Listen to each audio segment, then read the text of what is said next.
북부 지방의 황량한 도로를 따라 낡은 트럭 한 대가 천천히 움직인다.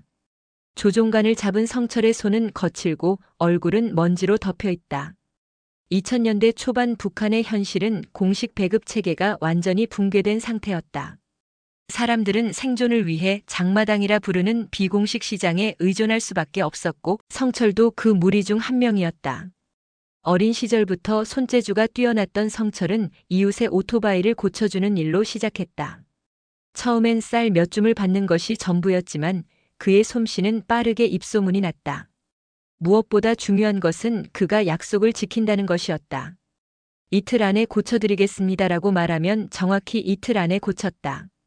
북한 같은 환경에서 이는 거의 기적에 가까운 신뢰였다. 사람들은 성철을 찾기 시작했고 그의 이름은 마을 전역에 알려지게 되었다. 2010년 무렵 성철은 운송업으로 눈을 돌렸다. 장마당이 점점 커지면서 상인들이 물건을 나르기 위한 수단이 절실했기 때문이다. 그는 고장난 낡은 트럭 하나를 헐값에 사서 며칠 밤을 새며 정성스럽게 수리했다. 친구들은 그런 걸 어디다 쓸래? 라고 비웃었지만 성철은 그저 웃기만 했다. 그는 이미 그 트럭의 가능성을 명확히 보고 있었기 때문이었다. 첫 번째 배송은 인근 장마당의 옷 보따리였다. 30kg이 넘는 짐을 한 곳에서 다른 곳으로 옮겨주는 일이었다. 받은 돈은 겨우 쌀 10kg분의 가치였지만 성철은 그것으로도 만족했다. 계약이 성사된 것이기 때문이었다. 그리고 약속한 시간에 정확히 짐을 배달했을 때 상인의 놀라움은 컸다. 요즘 같은 세상에 시간을 지키다니? 당신 참 신기한 사람이군요. 입소문은 눈덩이처럼 불어났다. 반년이 지났을 때 성철은 트럭 2대를 굴리고 있었다. 1년이 되니 3대가 되었다. 그의 배송 네트워크는 북부 지방의 여러 도시들을 연결하기 시작했다. 의류, 식품, 중국에서 밀수입된 가전제품까지 다양한 물건들이 그의 트럭을 통해 오갔다. 다른 운송업자들이 있었지만 성철만큼 신뢰할 수 있는 사람은 드물었다. 성공은 항상 그림자를 동반했다. 처음엔 이웃들이 성철을 진심으로 응원했다. 저 녀석 참 성실하네, 어렵고 힘든 일을 마다하지 않는군이라는 말들이 오갔다. 어머니는 자식 자랑을 했다. 우리 철이는 정말 남과 다르더라고. 손가락질 할 일도 없지. 마음 써서 일한다고. 마을의 노인들도 성철을 칭찬했다. 그는 나이 많은 사람들의 무거운 짐까지 싸주고 때론 공짜로 나르곤 했기 때문이었다. 그러나 시간이 지나면서 시선이 서서히 바뀌기 시작했다. 성철의 트럭이 점점 많아졌고 그의 외양도 달라지기 시작했다. 낡은 속옷 대신 중국산 패딩을 입기 시작했고 발에는 낡은 고무신 대신 제대로 된 운동화를 신기 시작했다. 작은 변화였지만 그것은 누군가에겐 질시와 의심의 대상이 되었다. 마을의 경제 상황이 어려운 가운데 한 사람만 눈에 띄게 잘 사는 것처럼 보였기 때문이었다.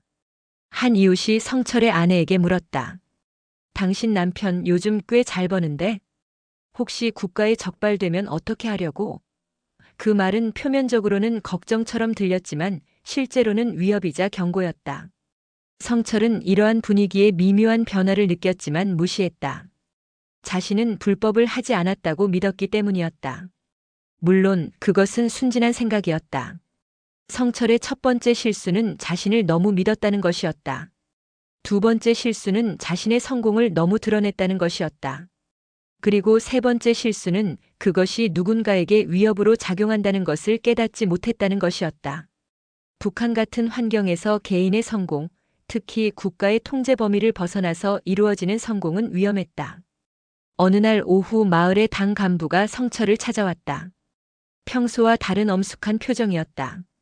자네, 이제 제법 잘 나가는군. 앞으로 우리 당 활동도 좀 지원해야 하지 않겠나?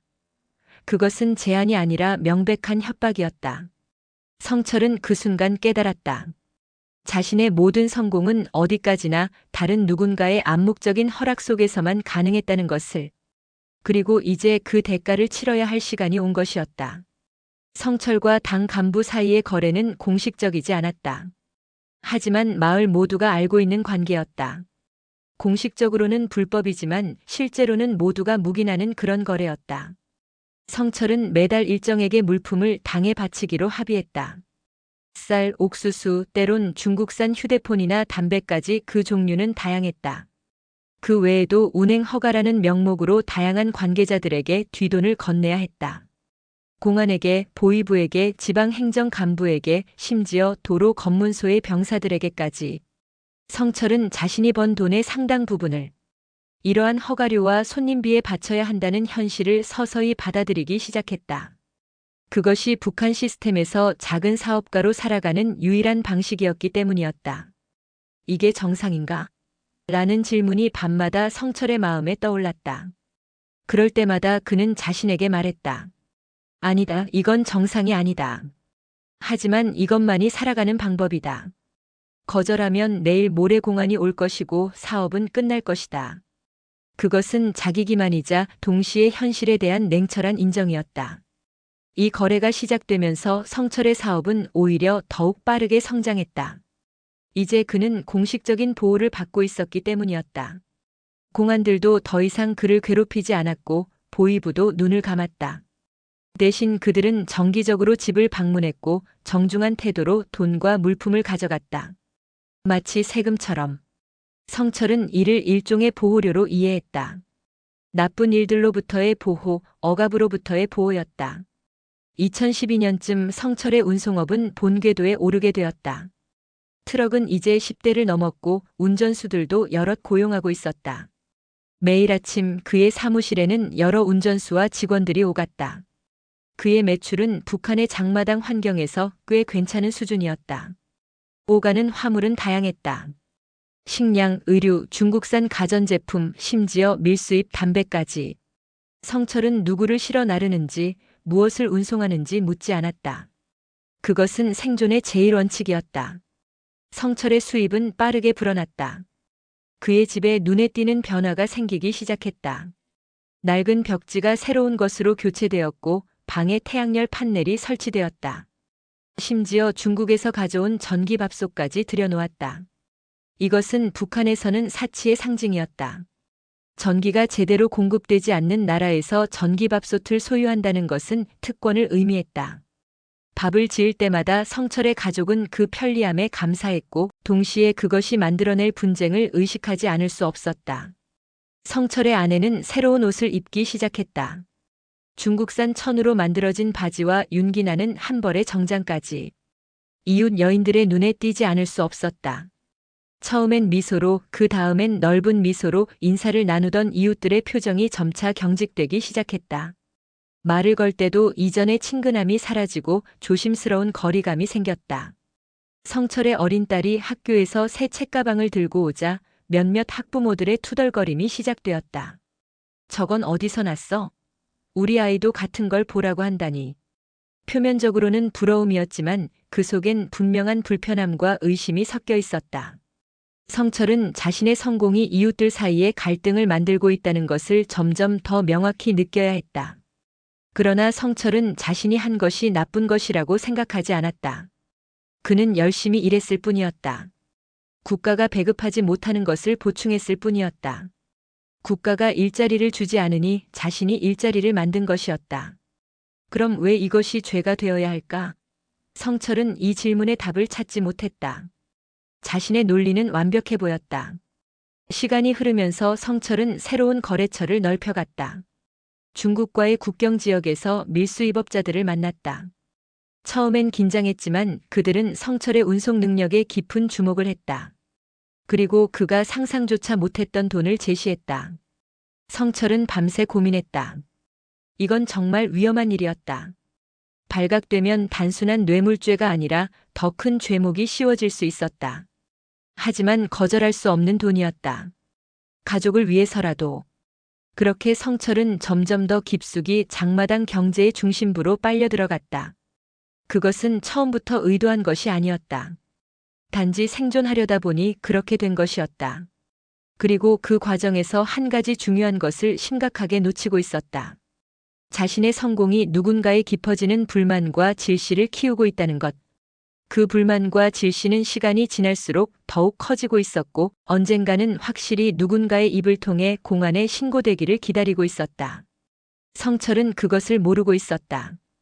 또는 알고도 의도적으로 무시하고 있었다. 왜냐하면 자신은 당 간부와 거래를 하고 있었고 자신은 보호받는다고 확신했기 때문이었다. 하지만 그것은 치명적인 착각이었다.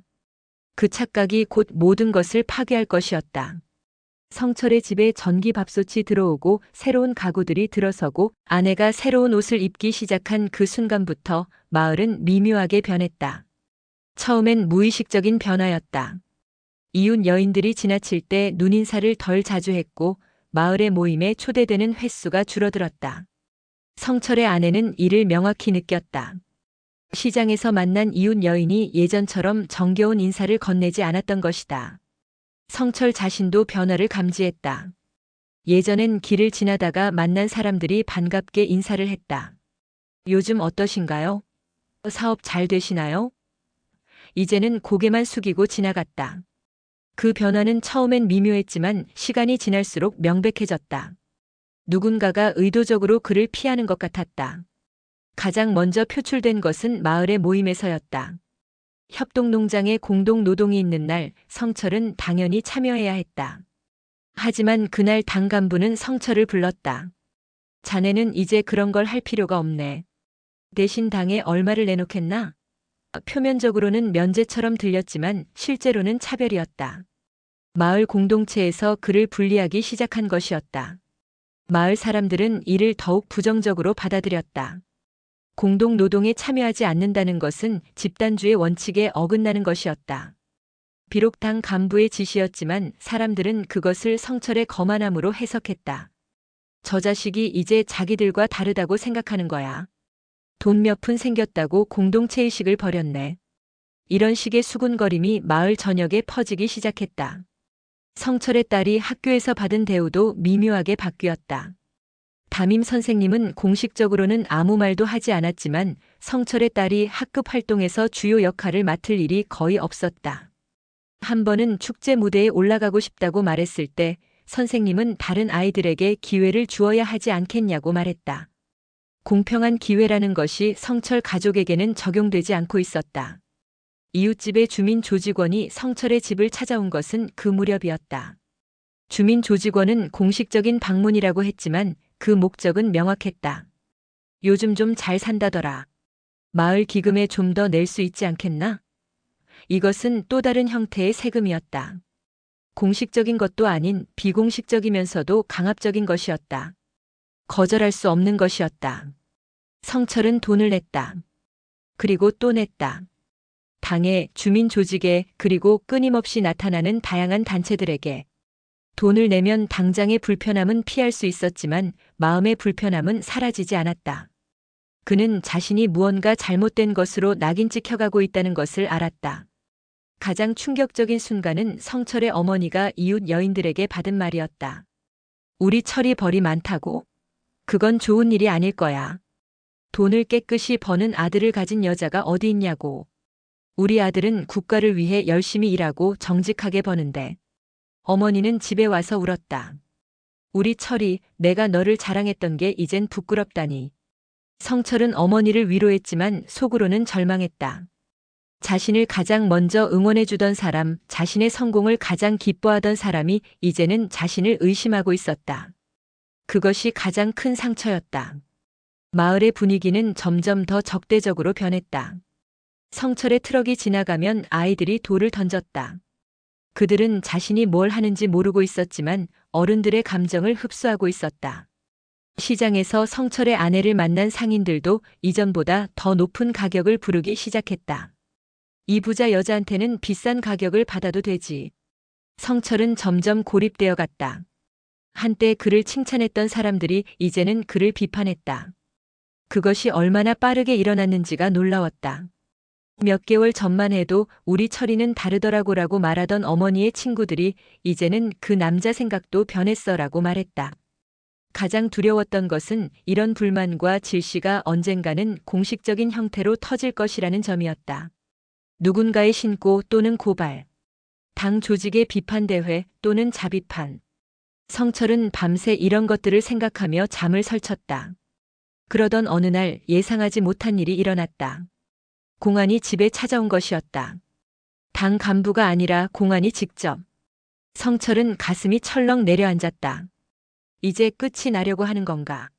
마을 사람들의 질시와 불만이 마침내 공식적인 행동으로 변환되는 순간이 온 것인가? 공안은 무표정한 얼굴로 물었다. 당신이 성철인가? 성철은 떨리는 목소리로 대답했다. 네, 그렇습니다. 공안은 성철의 얼굴을 유심히 살펴보았다. 긴장한 얼굴, 두려움에 가득 찬 눈빛. 모든 것이 고백처럼 보였다. 당신이 운송업을 한다고 들었는데 요즘 사업 잘 되나? 성철은 이 질문이 함정인 줄 알았다. 네, 다행히 잘 되고 있습니다. 혹시 일자리가 부족한가? 성철은 놀랐다. 이게 무슨 질문이지? 아, 그런. 아니, 저는 운전수들을 고용하고 있는데. 공안이 웃음을 터뜨렸다. 아, 그렇군. 우리 마을 젊은이들 중에 일자리가 필요한 놈들이 몇 있는데 당신한테 취직시킬 수 있을까?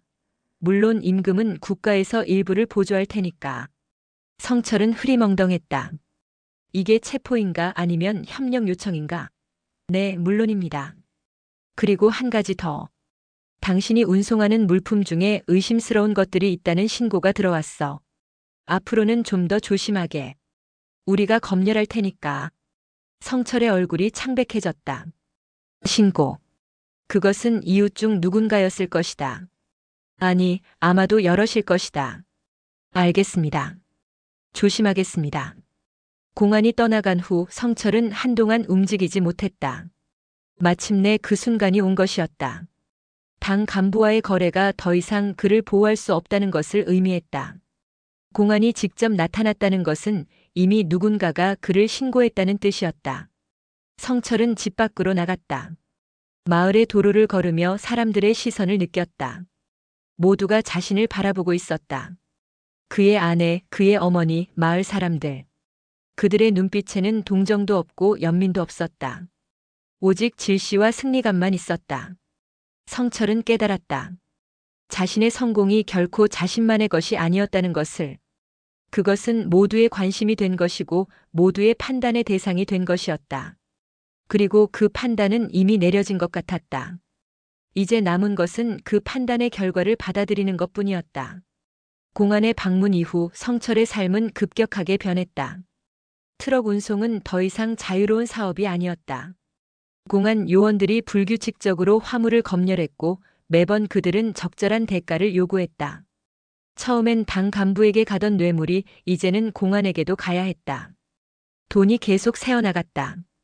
더 큰 문제는 신뢰였다. 운송업에서 신뢰는 생명이었다.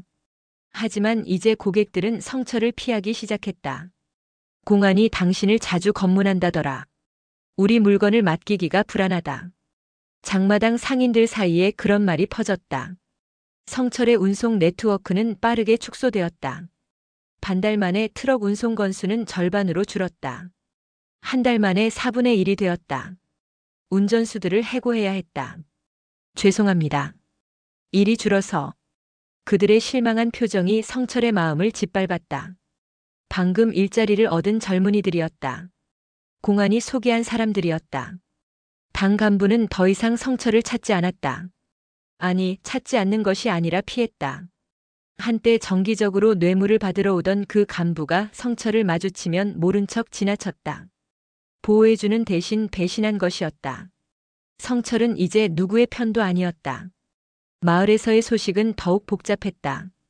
공안이 성철을 조사하기 시작했다는 말이 빠르게 퍼져나갔다. 그러자 태도가 바뀌었다. 질시는 공포로 바뀌었다. 성철과 연관되는 것 자체가 위험해진 것이다. 그 자식이 공안에 잡혀가면 누가 고발한다고 할 텐데. 라는 두려움이 생겼다.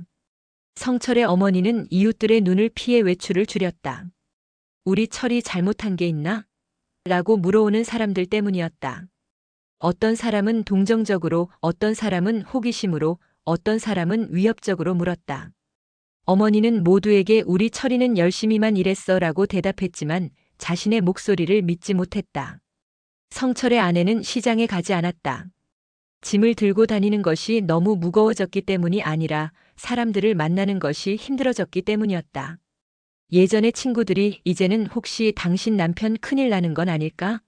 라고 물으며 호기심 어린 표정을 지었다. 가장 비극적인 순간은 성철의 딸이 학교에서 받은 대우가 더욱 심해졌을 때였다. 이제 아이들은 너 아빠가 나쁜 사람이지? 라고 놀렸다. 선생님도 더 이상 조용하지 않았다.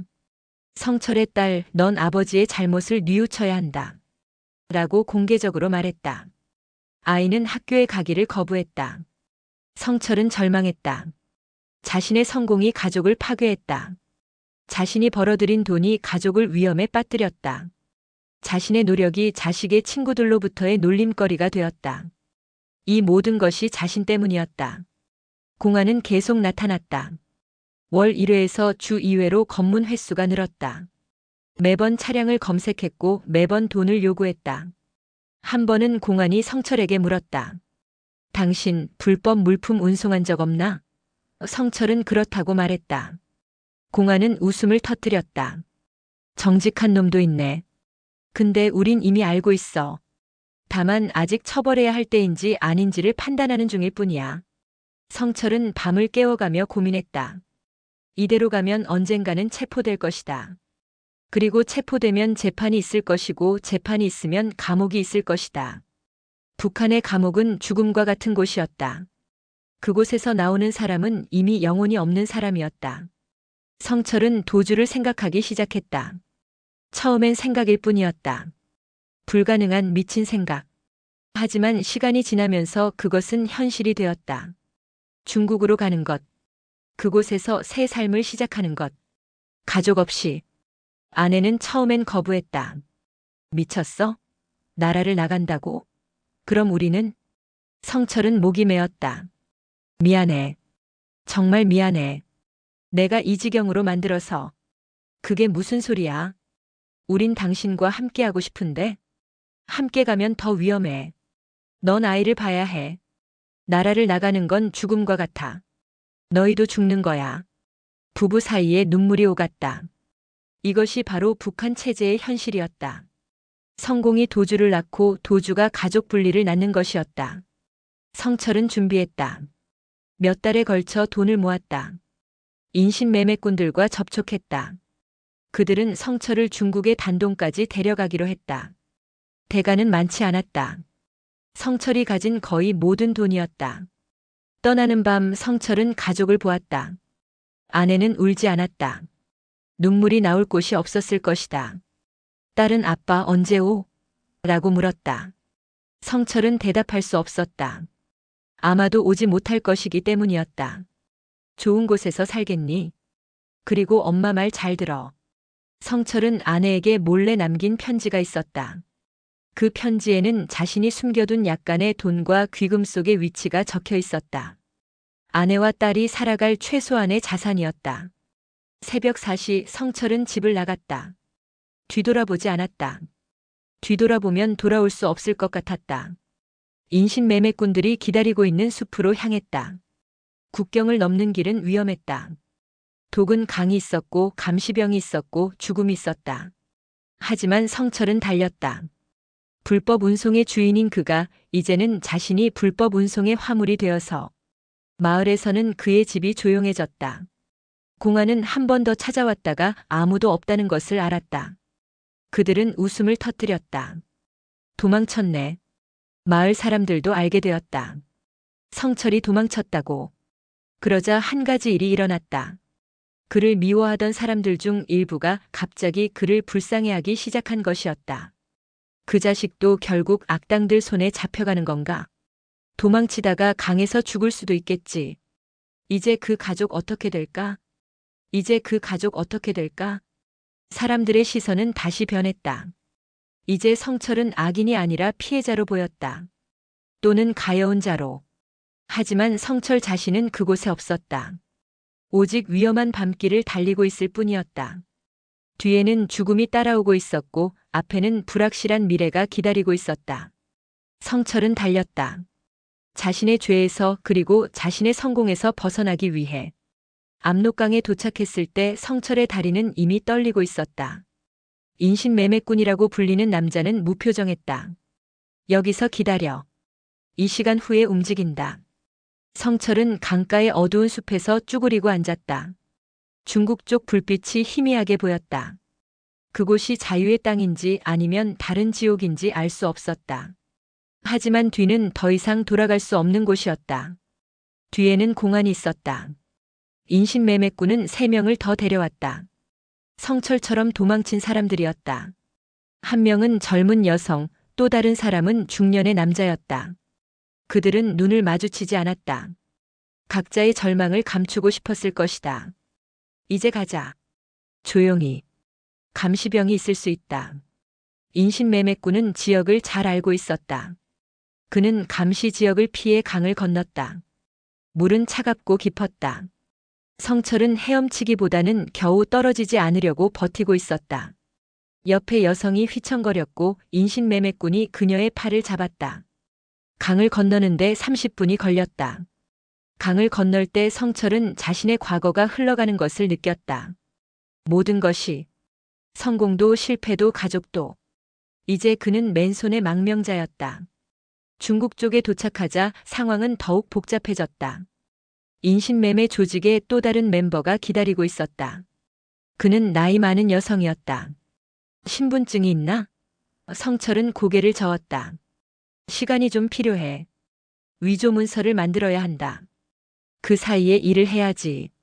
성철은 단동의 지하실 같은 곳에 갇혔다. 여기는 북한 망명자들의 대기소였다. 20명이 넘는 사람들이 비좁은 공간에 있었다. 누군가는 병들어 신음했고 누군가는 멍하니 앉아만 있었다. 아무도 말을 하지 않았다. 3일 후 성철은 다른 5명과 함께 자동차 트럭에 실렸다. 목적지는 알려지지 않았다. 트럭은 밤새 달렸다. 흔들리고 먼지 가득한 트럭 안에서 성철은 자조적인 웃음을 터뜨렸다. 한때 운송업의 주인이었던 자가 이제는 화물이 되었다. 며칠 후 성철은 중국의 한 도시에 도착했다. 그곳은 단동이 아니었다. 더 안쪽이었다. 조직 멤버는 성철에게 위조 문서를 주었다. 이름은 왕철이야. 기억해. 넌 이제 조선족이야. 공장에서 일할 거야. 성철은 새로운 이름과 새로운 정체성을 받았다. 왕철. 그 이름은 성철이 아니었다. 하지만 성철도 더 이상 성철이 아니었다. 공장의 일은 가혹했다. 노동시간은 길었고 임금은 낮았다. 하지만 성철, 아니 왕철은 감사했다. 일이 있다는 것 자체가 감사했다. 적어도 여기서는 공안이 없었다. 적어도 여기서는 체포될 위험이 없었다. 몇 달이 지났다. 왕철은 공장의 라인 요원에서 조장으로 승진했다. 그의 성실함이 다시 평가받고 있었다. 옛날처럼. 하지만 이제 그는 그 성공의 의미를 알았다. 성공은 위험했다. 성공은 질시를 낳았다. 성공은 고통을 낳았다. 왕철은 낮은 자세를 유지했다. 동료들과 거리를 두었다. 월급을 받으면 조용히 방에 들어가 앉아만 있었다. 그는 마을에 쓸 편지를 썼다. 손자에게 보내는 편지, 아내에게 보내는 편지. 하지만 보낼 수 없었다. 발각되면 가족이 더 위험해질 것이기 때문이었다. 1년이 지났을 때 왕철은 중국 신문에서 자신의 이야기를 읽었다. 정확히는 자신의 옛 이름 성철이 나왔다. 기사는 짧았다. 북한 밀수업자 성철, 국경돈, 현재 소재 불명. 하지만 그것은 거짓이었다. 성철은 밀수업자가 아니었다. 자신은 단지 생존했을 뿐이었다. 인터넷에 접근할 수 있게 되자 왕철은 조심스럽게 북한의 뉴스를 찾았다. 자신의 가족에 대한 기사는 없었다. 좋은 뉴스일 수도 나쁜 뉴스일 수도 없다는 뜻이었다. 아무 뉴스도 없다는 것이 가장 위험한 신호였다. 2년이 지났다. 왕철은 이제 중국에 적응했다. 말도 배웠고 문화도 배웠다. 하지만 마음은 여전히 북한에 있었다. 밤마다 그는 아내의 얼굴을 생각했고 딸의 목소리를 상상했다. 딸은 지금 몇 살일까? 학교는 잘 다니고 있을까? 엄마는 자신을 미워할까? 어느 날 공장의 관리자가 왕철에게 물었다. 자네 원래 어디서 왔나? 손놀림을 보니 보통 일꾼이 아닌데? 왕철은 조심스럽게 대답했다. 그냥 일을 좋아할 뿐입니다. 그래. 근데 혹시 조선족 마을로 가고 싶지 않아? 거긴 훨씬 급여도 좋고 동료들도 많고 너 같은 사람이 필요해. 왕철의 가슴이 철렁했다. 새로운 시작의 기회였다. 하지만 또한 새로운 위험이기도 했다. 노출될 위험, 추적당할 위험. 하지만 왕철은 그 제안을 받았다. 더 나은 삶을 위해. 연길의 조선족 마을은 왕철에게 낯설면서도 익숙했다. 거리에서 들려오는 언어는 북한 방언이었고 음식 냄새도 북한 냄새였다. 그것은 그에게 고향을 생각나게 했고 동시에 고향에 돌아갈 수 없다는 것을 깨닫게 해주었다. 새 일자리는 물류창고의 관리자였다. 급여는 이전보다 3배 이상이었다. 왕철은 그 돈으로 작은 방 하나를 임차했다. 처음으로 혼자만의 공간을 가지게 된 것이었다. 조선족 마을의 사람들은 왕철을 받아들였다. 그들도 대부분 북한에서 온 사람들이거나 그 후손들이었다. 각자의 사연이 있었고 각자의 상처가 있었다. 왕철은 가장 많이 말하지 않는 사람이었다. 하지만 그것이 그를 더욱 신뢰할 수 있는 사람으로 만들었다. 6개월 후 왕철은 함께 일하는 조선족 여성과 친해지기 시작했다. 그녀의 이름은 진이었다. 40대 초반의 여성으로 역시 북한에서 온 사람이었다. 남편을 잃고 아이를 남겨두고 온 지 5년이 되었다고 했다. 힘들지만 살아가야 해. 아이를 위해서. 진이는 자신의 아들을 위해 매달 돈을 보냈다. 다양한 경로를 통해. 뚜렷하지 않은 경로를 통해. 왕철은 그 마음을 알았다.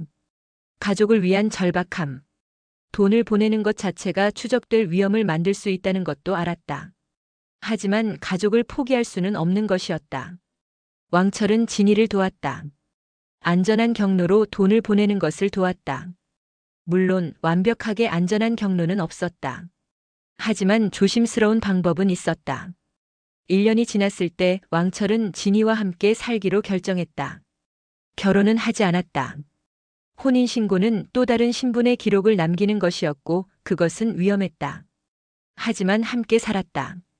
서로의 상처를 나누면서 2년, 3년이 지났다. 왕철은 물류회사의 부매니저가 되었다. 급여는 안정적이었고 생활은 평온했다. 표면적으로는. 내면에는 여전히 북한이 있었다. 어느 날 진이가 왕철에게 물었다. 자기 혹시 가족이 있어? 왕철은 오랜 침묵 끝에 고개를 끄덕였다. 네.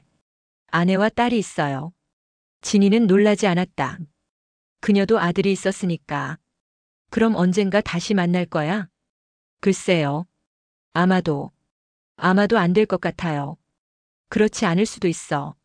세상은 변하니까. 언젠가 북한도 변할 거야. 왕철은 그 말을 믿지 않았다. 하지만 마음 한구석에는 희망이 남아 있었다. 희미한 희망. 언젠가 아내를 다시 볼 수 있다는 희망.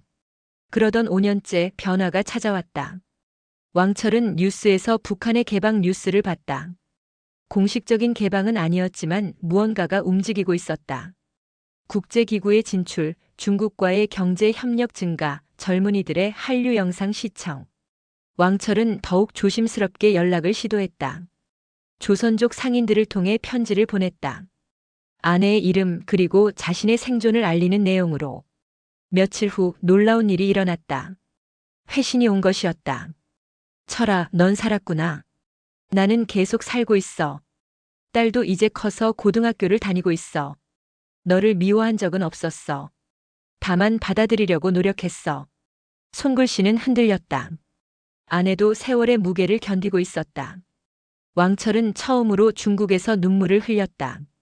약 10년 만에 가족으로부터의 소식을 받은 것이었다. 그것은 그의 마음에 새로운 빛을 가져다 주었다. 15년이 흘렀다. 왕철은 이제 50대 초반의 남자였다. 중국 이름으로는 완전히 녹아들었고 북한 이름 성철은 이제 과거의 유령 같은 존재였다. 물류회사의 부사장이 된 왕철은 조선족 마을에서 존경받는 사람이 되었다. 열심히 일하는 사람. 젊은 북한 난민들을 도와주는 사람. 그는 진이와는 결국 형식적으로 혼인신고를 했다. 나이도 나이고 이제 숨길 것도 없다고 생각했다. 하지만 가장 중요한 변화는 뉴스에서 나왔다. 북한도 조금씩 변하고 있었다. 여전히 폐쇄적이었지만 장마당은 공식화되기 시작했다. 소규모 개인 사업도 허용되기 시작했다. 왕철이 했던 일들이 이제는 더 이상 불법이 아니었다. 왕철은 북한 출신의 다른 사업가들을 만났다. 그들은 놀랍게도 그를 알고 있었다. 당신이 운송 성철이시네요. 전설 같은 사람이에요. 성철. 그 이름은 이제 북한의 장마당 역사에 남아 있었다. 불법 운송업의 선구자. 개인 사업가의 대표. 하지만 그것은 역사의 해석이었다. 왕철 자신은 단지 생존했을 뿐이었다. 가장 놀라운 일은 20년 만에 가족을 만난 것이었다. 2023년 북한의 제한적인 국경 개방 정책이 시행되었을 때 왕철은 처음으로 북한 방문을 신청했다. 조선족 신분으로. 동료들과 함께 사업 탐사단이라는 명목으로. 국경을 넘을 때 그의 손은 떨렸다. 압록강. 20년 만에 다시 선 그 강. 하지만 이번엔 도망치는 것이 아니라 돌아오는 것이었다. 마을은 변해 있었다. 길거리에는 태양열 판넬이 더 많아졌고 사람들의 옷차림도 나아져 있었다. 장마당은 더 이상 숨어서 하는 것이 아니었다. 공개적으로 운영되고 있었다. 아내는 역시 인정했다. 20년이 지나도 그 얼굴은 기억되고 있었다. 처음엔 마주쳤을 때 확신하지 못했다. 하지만 눈빛이 같았다. 철아. 아내는 울었다. 딸도 울었다. 딸은 이제 30대 초반의 여성이었다. 남편도 있고 아이도 있었다. 왕철은 손자를 안았다. 자신이 태어날 때 자신은 이미 없었던 손자를. 가장 감동적인 순간은 마을 사람들이 왕철을 인정했을 때였다. 당신이. 옛날 성철이? 예전의 질시와 적대는 사라져 있었다. 대신 호기심과 존경이 남겨져 있었다. 그는 성공한 사업가였다. 실패한 도망자가 아니라 정말 어렵게 살았어요. 근데 이제 우리도 당신 덕에 배워요. 장마당도 공식화되고 개인 사업도 할 수 있게 되고. 성철은 웃음과 눈물을 함께 흘렸다. 자신의 시작이 이렇게나 많은 사람들에게 영향을 미쳤다니. 가장 아이러니한 것은 성철이 과거 당 간부와 공안으로부터 도망쳤던 것이 이제는 영웅담이 되었다는 점이었다. 그 시대에는 그럴 수밖에 없었지. 넌 옳게 했어.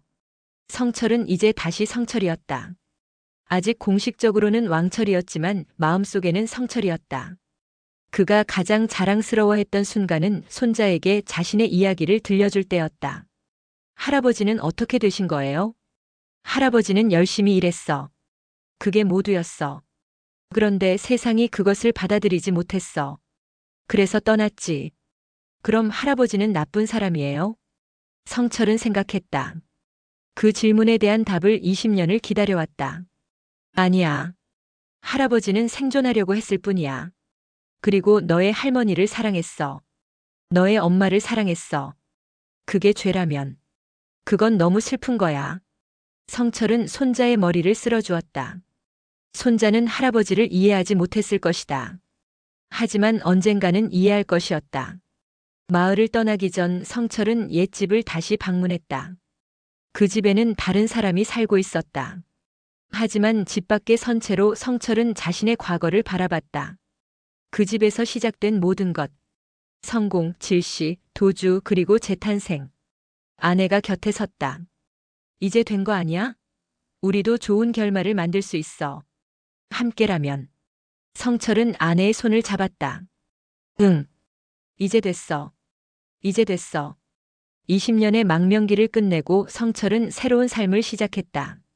더 이상 도망치지 않는 살. 더 이상 죄책감으로 살지 않는 살. 그는 조선족 사업가로서의 정체성을 유지하면서도 북한의 변화를 돕는 일을 시작했다. 젊은 북한 사람들을 경제 교육을 하고 사업을 시작하는 것을 도왔다. 자신이 했던 실수들을 다른 사람들이 하지 않도록. 성철의 삶은 더 이상 죄가 아니었다. 그것은 극복이었다. 고통에서의 극복, 체제에서의 극복, 절망에서의 극복. 마지막으로 성철이 중얼거린 말은 이것이었다. 내 이름은 성철이다. 그리고 난 살았다. 그것으로 충분하다. 2025년 성철은 서울에 있었다. 국제 세미나에 초청받은 것이었다. 주제는 북한-중국 경제협력과 개인 사업의 역할이었다. 강단 위에 서 있는 성철의 얼굴은 평온했다. 더 이상 도망치는 사람의 표정이 아니었다. 저는 20년을 중국에서 망명하며 살았습니다. 그것은 고통스러운 시간이었지만 동시에 깨달음의 시간이었습니다. 청중들은 조용히 귀를 기울였다. 성철의 이야기는 단순한 개인사가 아니었다. 그것은 체제, 경제, 인간의 존엄성에 관한 이야기였다.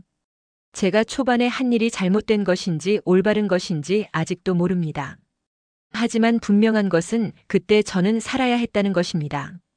제 가족을 지켜야 했고 제 자존심을 지켜야 했습니다. 그것이 제 죄였고 그것이 제 자랑입니다. 강연 후 많은 사람들이 성철에게 다가왔다. 북한 출신 학자, 탈북 경험이 있는 사업가, 인권 활동가들. 모두가 성철의 이야기 속에서 자신들의 이야기를 찾고 있었다. 한 명의 젊은 여성이 성철에게 물었다.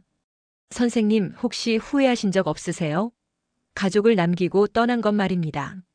성철은 오랜 침묵 끝에 대답했다. 매일 후회했습니다. 하지만 그것과 동시에 그것이 옳은 결정이었다고 확신했습니다.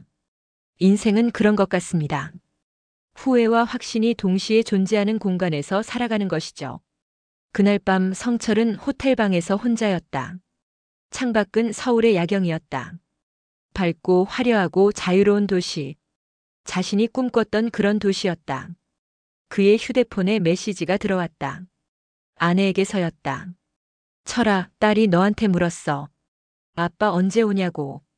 이제 오지 않으면 안 될 것 같아. 언제 있겠니? 성철은 웃음을 터뜨렸다. 20년이 지난 지금 아내는 여전히 같은 질문을 하고 있었다. 성철은 회신했다. 일주일 후 집에 간다. 그리고 이번엔 남겨두고 가지 않을 거야. 약속한다. 마지막 강연을 마친 성철은 비행기에 탔다. 목적지는 평양이 아니라 중국 쪽 국경의 작은 마을이었다. 거기서 아내와 딸 그리고 손자가 기다리고 있었다. 비행기는 구름을 뚫고 날아갔다. 성철은 창밖을 바라봤다.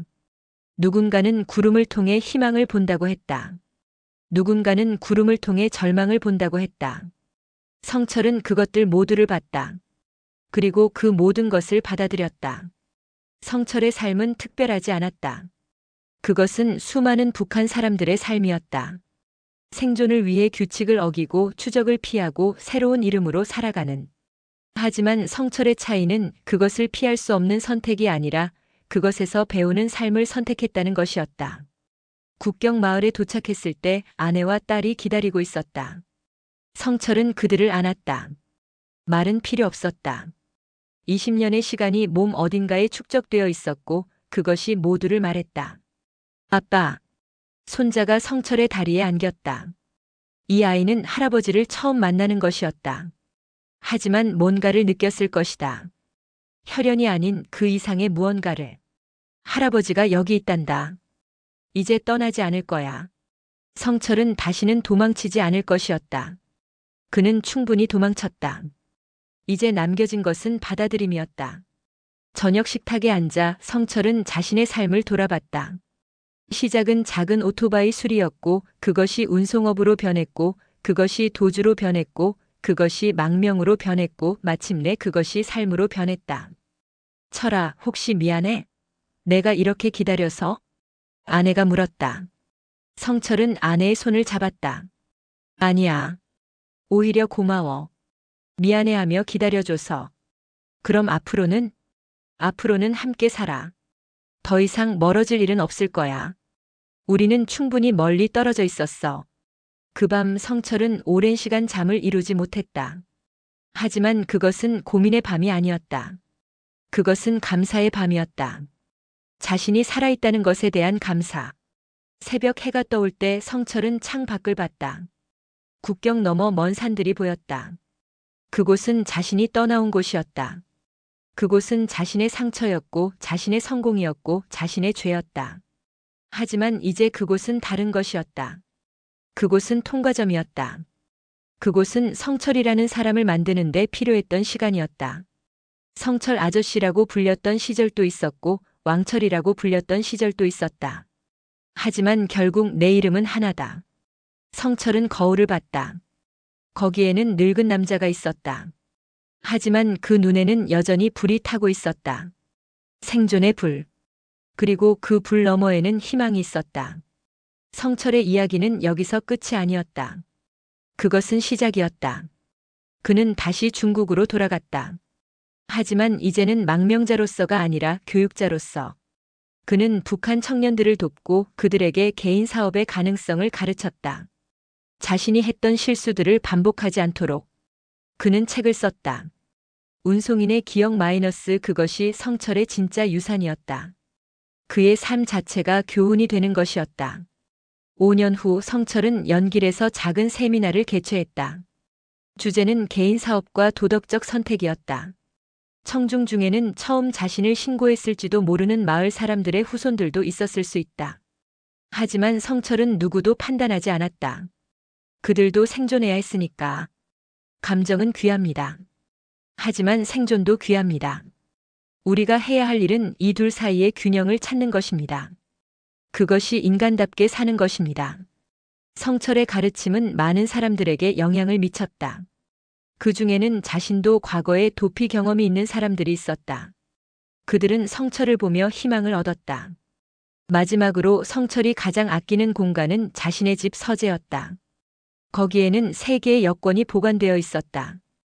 북한 여권, 중국 위조 여권, 그리고 정식 중국 여권. 각각은 자신의 삶의 한 장을 나타내었다. 그의 손자가 자라 이 여권들을 발견했을 때 성철은 이렇게 말했다. 인생은 여행이야. 때로는 강제로, 때로는 자발적으로 여행을 떠나게 돼. 그리고 그 여행의 끝에서 우리는 누군가가 되는 거야. 할아버지는 많은 여행을 했어. 그리고 그 여행들이 할아버지를 만들었어. 손자는 아직 완전히 이해하지 못했을 것이다. 하지만 언젠가는 이해할 것이었다. 성철의 탈출기는 이렇게 끝이 났다. 죄에서 시작해서 자랑으로 끝나는. 아니, 죄도 아니고 자랑도 아닌 단순히 한 사람이 살아가는 모습으로. 그 속에는 희망도 있었고 절망도 있었고 분노도 있었고 감사도 있었다. 그리고 가장 중요한 것은 모든 것이 끝나지 않았다는 것이었다. 성철은 여전히 살고 있었다. 그리고 계속 살아갈 것이었다. 그것이 가장 큰 승리였다.